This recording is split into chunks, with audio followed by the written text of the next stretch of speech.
Bem-vindo ao curso de Cálculo Diferencial e Integral. Nesta aula, vamos estudar como obter informações sobre o gráfico de uma função através de suas derivadas. Vejamos o teorema de Rowley. Seja uma função f contínua no intervalo fechado AB, diferenciável no intervalo aberto AB e tal que f de A é igual a f de B. Existirá pelo menos um C pertencente ao intervalo aberto AB, tal que f' de C é igual a zero.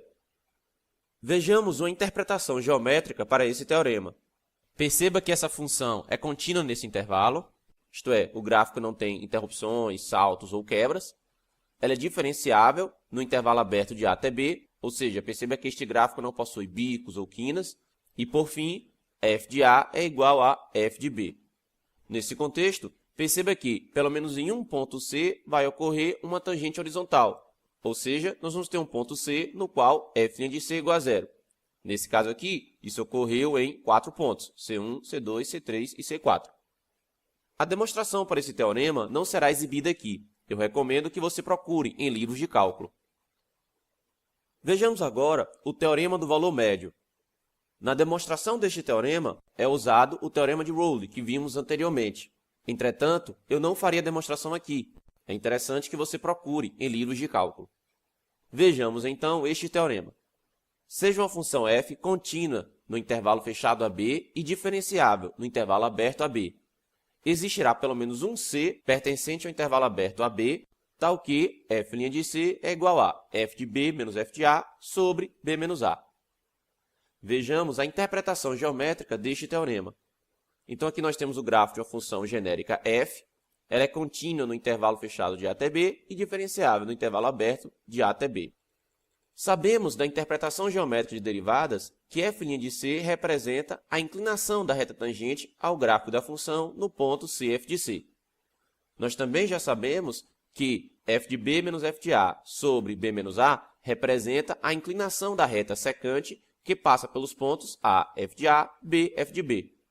Portanto, quando dizemos que f' de C é igual a f de B menos f de A sobre B menos A, estamos dizendo, na verdade, que vai existir uma reta tangente ao gráfico dessa função, nesse intervalo de A até B, que é paralela àquela reta secante que passa pelos pontos A, f de A, B, f de B. O teorema do valor médio é aplicado na demonstração deste resultado que veremos agora. Seja uma função f contínua no intervalo AB. Se f' de x for maior do que zero, para todo x pertencente ao intervalo aberto AB, então f é crescente no intervalo fechado AB. Por outro lado, se f' de x for menor do que zero para todo x pertencente ao intervalo aberto de A até B, então f é decrescente no intervalo fechado AB. Vejamos a interpretação geométrica da primeira parte do resultado dado anteriormente. Aqui nós temos o gráfico de uma função genérica contínua no intervalo fechado AB, e perceba que, para qualquer ponto C que você escolher, a reta tangente ao gráfico da função naquele ponto vai formar com o eixo x um ângulo alfa que está entre 0 e 90 graus. Ora, nós já sabemos da interpretação geométrica de derivadas que f' de C é igual à tangente desse ângulo alfa, ou seja, a derivada no ponto C é igual à tangente desse ângulo alfa. Dos conhecimentos de trigonometria, sabemos que a função tangente ela é positiva caso o ângulo esteja entre 0 e 90 graus. Portanto, daí nós vamos ter que f' de C vai ser maior do que zero. Vejamos agora a interpretação geométrica da segunda parte do resultado mostrado anteriormente. Novamente, temos aqui o gráfico de uma função f genérica, contínua no intervalo fechado AB, e perceba que, para qualquer ponto C que você escolher nesse intervalo, a reta tangente ao gráfico da função naquele ponto vai formar com o eixo x um ângulo alfa que está entre 90 graus e 180 graus. Ora, da interpretação geométrica de derivadas, sabemos que f' de C vai ser igual à tangente desse ângulo alfa, e como dos conhecimentos de trigonometria sabemos que a função tangente é negativa para ângulos no intervalo que vai de 90 graus a 180 graus, então nós vamos ter que f' de C vai ser menor do que zero. Façamos um exercício. Determine os intervalos de crescimento ou decrescimento da função f de x igual a x² mais 4/3 de x ao cubo menos 4x² mais 2. Derivando a função f, obtemos f' de x igual a 4x ao cubo mais 4x ao quadrado menos 8x. Fatorando esse polinômio, obtemos f' de x igual a 4x que multiplica x mais 2 que multiplica x menos 1. Se você não se recorda como se fatora um polinômio, eu recomendo que você revise este conteúdo. Lembre-se que não é meu objetivo aqui revisar conteúdos de ensino fundamental ou médio. Vamos agora analisar o sinal para a função derivada. Então, do termo 4x, sabemos que para valores de x menores do que zero, esse valor será negativo, e para valores de x maiores do que zero, esse valor será positivo. Já para o termo x mais 2, se x for um número menor do que menos 2, teremos que esta expressão será negativa, e para x maior do que menos 2, teremos que esta expressão será positiva. Já para o termo x menos 1, se x for menor do que 1, nós vamos ter um valor negativo, e se x for um valor maior do que 1, nós vamos ter um valor positivo. Multiplicando todas essas expressões, nós vamos obter a derivada e, aplicando o jogo de sinais para a multiplicação, no final nós vamos obter que, antes de menos 2, a multiplicação dessas expressões resulta num número negativo, entre menos 2 e 0, a multiplicação dessas expressões resulta num valor positivo, entre 0 e 1, novamente resulta um número negativo, e depois de 1, nós vamos ter um número positivo, sendo o resultado dessa multiplicação. Dessa maneira, nós vamos ter que a função f de x igual a x² mais 4/3x ao cubo menos 4x ao quadrado mais 2, ela é decrescente no intervalo que vai de menos infinito até menos 2, crescente no intervalo que vai de menos 2 até 0, decrescente no intervalo que vai de 0 até 1, e crescente no intervalo que vai de 1 até mais infinito. Para ilustrar que os intervalos de crescimento e decrescimento que encontramos anteriormente são condizentes com o gráfico da função, imagine que você já soubesse desenhar o gráfico dessa função. Nós ainda não sabemos, veremos isso em aulas posteriores, mas veja que, de fato, antes de menos 2, o gráfico da função é decrescente. Entre menos 2 e 0, o gráfico da função é crescente. Entre 0 e 1, o gráfico da função é decrescente. E depois de 1, o gráfico da função é crescente. Perceba que com a informação da primeira derivada, podemos apenas saber se uma função é crescente ou decrescente em determinado intervalo. Porém, não temos como saber se a concavidade do gráfico, ou a sua abertura, é voltada para cima ou para baixo.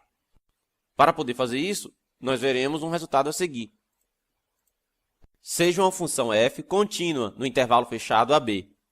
Se f duas linhas de x for maior do que zero para todo x pertencente ao intervalo aberto AB, então f tem concavidade para cima no intervalo fechado de até B. Por outro lado, se f duas linhas de x for menor do que zero para todo x pertencente ao intervalo aberto AB, então f tem concavidade para baixo no intervalo fechado de A até B. Em ambos os casos, quando dizemos que f tem concavidade para baixo ou para cima, estamos querendo dizer que o gráfico da função f tem concavidade para baixo ou para cima. Observação. Dizemos que P é um ponto de inflexão se o gráfico de f muda a sua concavidade em P. Ou seja, a concavidade era para baixo e passou a ser para cima, ou o contrário, a concavidade era para cima e passou a ser para baixo. Vejamos uma interpretação geométrica para o primeiro caso dado anteriormente. Aqui nós temos o gráfico de uma função genérica, cuja concavidade é para cima, e perceba que, se você tomar o ângulo α1 formado entre a reta tangente ao gráfico da função no ponto C1 e o eixo x, ele vai estar entre 90 e 180 graus. Tomando-se agora o ângulo α2 formado entre a reta tangente ao gráfico da função no ponto C2 e o eixo x, você vai perceber que o ângulo também está entre 90 e 180 graus. Acontece que do conhecimento de trigonometria, nós sabemos que, para os ângulos que estão entre 90 e 180 graus, quanto mais próximo esse ângulo estiver de 180 graus, maior será a sua tangente. Ou seja, a tangente de α2 vai ser maior do que a tangente de α1. Considere agora que nós vamos tomar o ângulo formado entre a reta tangente no ponto C3 e o eixo x, seria esse α3. Da mesma maneira, vamos tomar o ângulo formado entre a reta tangente no ponto C4 e o eixo x, nós teríamos esse α4. Perceba que tanto α3 quanto α4 são ângulos que estão entre 0 e 90 graus. Nós sabemos do conhecimento de trigonometria que se você tem ângulos nesse intervalo, Quanto mais próximo o ângulo estiver de 90 graus, maior será sua tangente, ou seja, a tangente de α4 vai ser maior do que a tangente de α3. Juntando agora todas essas informações e lembrando que ângulos entre 0 e 90 graus possuem tangente positiva e ângulos entre 90 graus e 180 graus têm tangente negativa, no final, vamos obter que a tangente de α1 é menor do que a tangente de α2, que é menor do que a tangente de α3, que é menor do que a tangente de α4. Ou seja, que a tangente está crescendo nesse intervalo. Da interpretação geométrica de derivadas, sabemos que essas tangentes estão relacionadas com a função derivada. Ora, como a função derivada está crescendo nesse intervalo, isso significa que a derivada dela é positiva, ou seja, nós vamos ter a derivada da derivada, o que vem a ser exatamente a segunda derivada. Portanto, a segunda derivada é positiva nesse intervalo. Fazendo uma interpretação análoga à anterior, vamos obter, para o segundo caso, que, para o intervalo onde o gráfico da função tem a sua concavidade voltada para baixo, esses ângulos α1, α2, α3 e α4 serão de tal maneira que a tangente de α1 será maior do que a tangente de α2, que será maior do que a tangente de α3, que será maior do que a tangente de α4. Ou seja, que a tangente está decrescendo nesse intervalo. Como essas tangentes estão associadas à função derivada e a função derivada está decrescendo nesse intervalo, isso significa que a sua derivada é negativa nesse intervalo, ou seja, que a derivada da derivada é negativa. Desse modo, f duas linhas vai ser menor do que zero nesses casos. Façamos agora um exercício. Determine a concavidade da função f de x igual a x² mais 4/3 de x ao cubo menos 4x ao quadrado mais 2. Calculando a segunda derivada da função f, obtemos f duas linhas de x igual a 12x ao quadrado mais 8x menos 8. Estudando agora o sinal da segunda derivada, o que vem a ser, nesse caso, um polinômio de grau 2, nós vamos obter que, de menos infinito até menos 1 menos raiz de 7 sobre 3, essa segunda derivada é positiva e, portanto, o gráfico da função f tem concavidade para cima. Entre menos 1 menos raiz de 7 sobre 3 e menos 1 mais raiz de 7 sobre 3, o sinal da segunda derivada é negativo e, portanto, a concavidade do gráfico da função f é voltada para baixo. E para valores de menos 1 mais raiz de 7 sobre 3 até mais infinito, a segunda derivada é positiva e, portanto, o gráfico da função f tem a sua concavidade voltada para cima. Perceba que para resolver esse exercício foi necessário saber como analisar o sinal de um polinômio de grau 2. Se você não se recorda como fazer isso, eu recomendo que você revise este conteúdo do ensino fundamental ou médio. Assim como fizemos no primeiro exercício, vamos agora verificar no gráfico da função f como que realmente as concavidades estão voltadas para cima ou para baixo nos intervalos dados. Perceba aqui na ilustração que para valores de menos infinito até menos 1 menos raiz de 7 sobre 3, a concavidade é para cima. Já para valores entre menos 1 menos raiz de 7 sobre 3 e menos 1 mais raiz de 7 sobre 3, a concavidade é para baixo. E, por fim, para valores de menos 1 mais raiz de 7 sobre 3 até mais infinito, a concavidade é para cima. Esta aula termina aqui e espero você no próximo vídeo.